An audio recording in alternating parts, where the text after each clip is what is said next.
Number one, what are critical points? I'm asking you this question because you already know what critical points are, but you might not know the phrase critical points. And over time, as you hear it more and more, it will become more familiar to you. The critical points of a function are the points on that function where the derivative is either undefined or the derivative is equal to 0. We've done a lot with setting derivatives equal to 0, and we have seen when derivatives are undefined.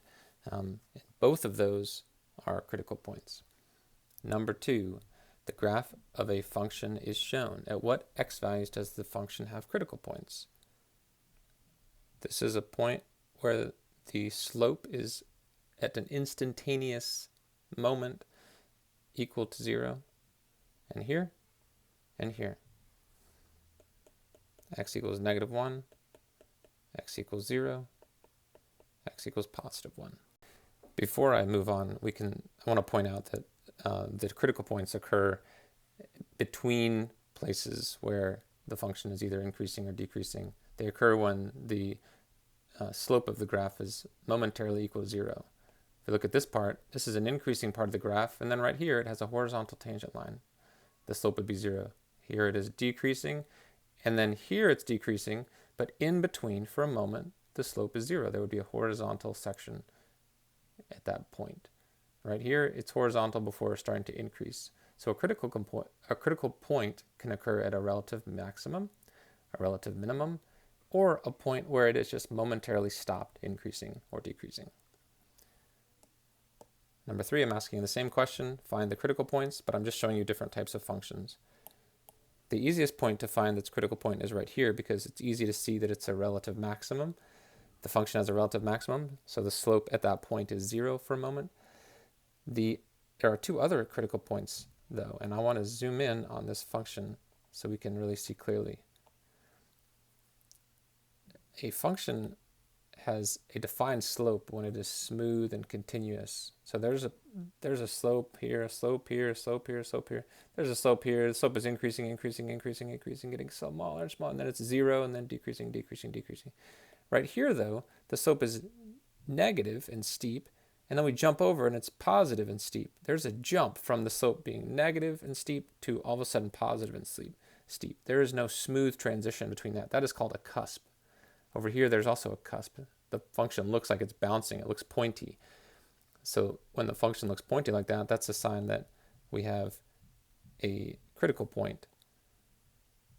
To the left of this first critical point, right here, the function is going to be decreasing, and then it's going to be increasing after that critical point. This function is decreasing going into that critical point and increasing going out of that critical point.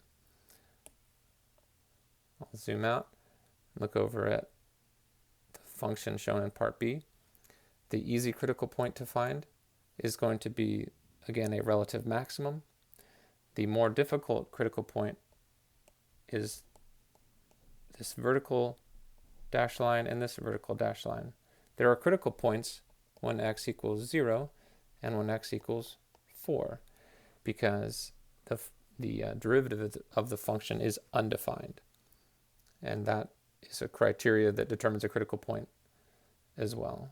The function here is increasing going into that critical point, and then there is no defined slope here because the function is not defined, and then the function is increasing going out of that, or after that critical point. The function is neither increasing nor decreasing at this relative maximum, then it's decreasing again, the slope is undefined right here, and then to the right of it, the function is decreasing again. Now I forgot to mark in 3a the x values. X equals -1, x equals 0, and x equals 1. Over in part B, x equals 0, x equals 2, and x equals 4.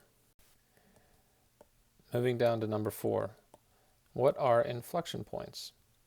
Well, these are the points where the graph of a function changes from being concave up to concave down, or concave down to concave up. The points where the concavity changes. Number 5. Consider the function g of x equals 1/2 x to the 4th minus 2x cubed. Identify the critical points of the function. Well, that means find the derivative and figure out when the derivative is 0 or undefined. So let me find the derivative.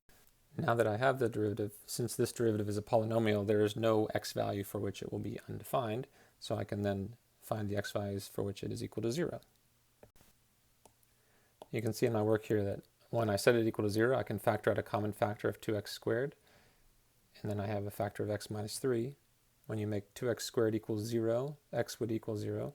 If x minus 3 equals 0, then x equals 3. So there are two x values. But this says identify the critical points, not the x values of the critical points, the actual critical point. So we're going to take each x value and plug them into the original function to find the y value that goes with those x values. One of my critical points is 0, 0. Now I'm going to find the other one by plugging in x equals 3. My other critical point has an x value of 3 and a y value of negative 13.5. In part B, I ask, how can you determine the concavity of the function at those critical points? Well, the concavity is determined by when the second derivative is either positive or negative. So if I take these x values of these critical points and plug them into the second derivative, if the second derivative is positive, the original function is concave up. If the second derivative is negative, the original function is concave down. In number 6, I'm going to have you use the second derivative to determine the concavity of g of x mentioned in the previous scenario at each of those critical points. Well, we need to start by finding the second derivative. The original derivative was 2x cubed minus 6x squared. So g prime of x is going to be 6x squared minus 12x. Now we don't need to set that equal to 0 to find the inflection points. We simply need to plug in the x values of the critical points one at a time and determine if the second derivative has a positive or a negative value at that x value. So I'm going to show that now. Here we see if we let x equal 0, the second derivative is also equal to 0. What does that mean? Well, that just means that the original function is not concave up, it's not concave down, it's neither. This is the location of an inflection point. Now let's let x equals 3 and see what the second derivative has as a value at that point. Here we see that when x is 3, the second derivative, which I have marked incorrectly, let me change these marks, and up in my work for x equals 0, I also did not have the second derivative marks. Let me match everything up here.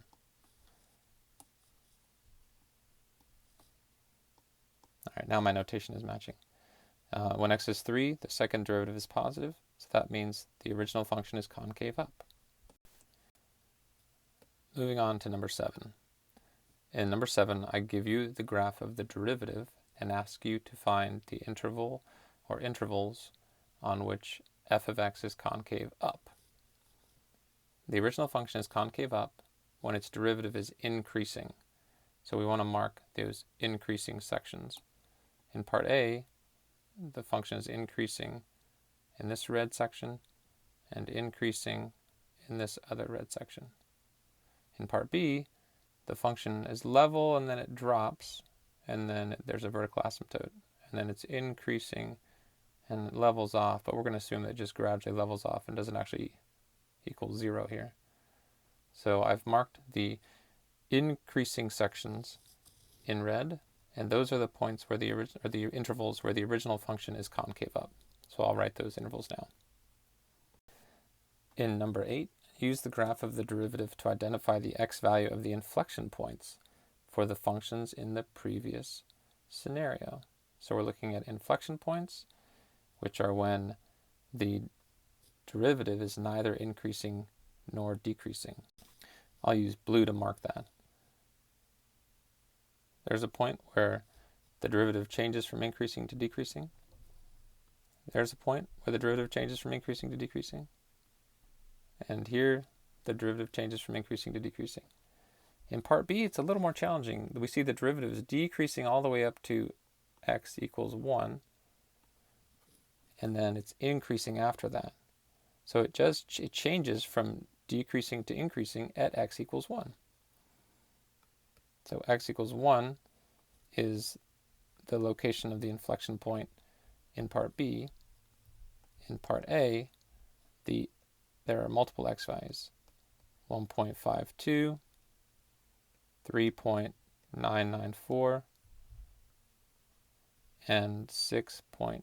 832.